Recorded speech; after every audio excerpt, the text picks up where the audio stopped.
Hello and welcome to Arsenal Domination, where I want to sort of talk about the summer window.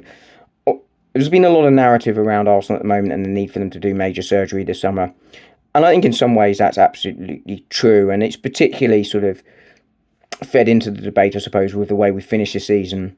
That, major work is done. And the sort of word rebuild is being bandied around quite a lot.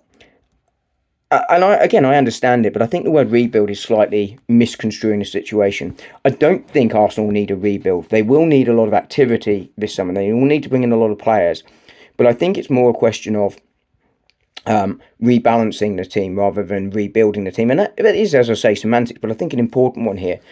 And the reason I talk about that is because in a normal window, you'd probably see 4 arrivals. Last summer, we saw 2 permanent arrivals because the market was really flat last summer, and you saw it across, a lot of major teams. There wasn't a lot of big moves last summer. Liverpool bought in 1 player. Manchester City, I don't think bought in any, but they bought it maybe one. Yeah, they did bring in a couple, but nothing big. Arsenal as well, 2 permanent signings because the players that they wanted weren't there, and none of those teams really did a lot of business. This summer, I think a lot of the big teams and a lot of the big players are much more open to a move, and I think what that does is just move a couple of signings that would have been done by Arsenal and Liverpool and City and others into this summer, which means you're sort of buying 6 players this summer rather than 4. And that's because we did 2 last summer. And I think that sort of does, when you play into the narrative about how disappointing the end of the season has been, and unquestionably it has been, sort of spreads a bit of a fake narrative around where Arsenal are. But it doesn't take away from the fact that this summer is going to be huge. Arsenal are going to need to get contracts done. They've been doing a lot of pre-work on that already. I did a video last night on William Saliba in talks now to go with a lot of other players.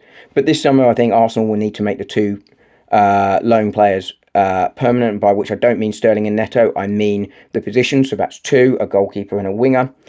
I think if a defender moves on, we will bring in a defender. We will certainly need a number 9.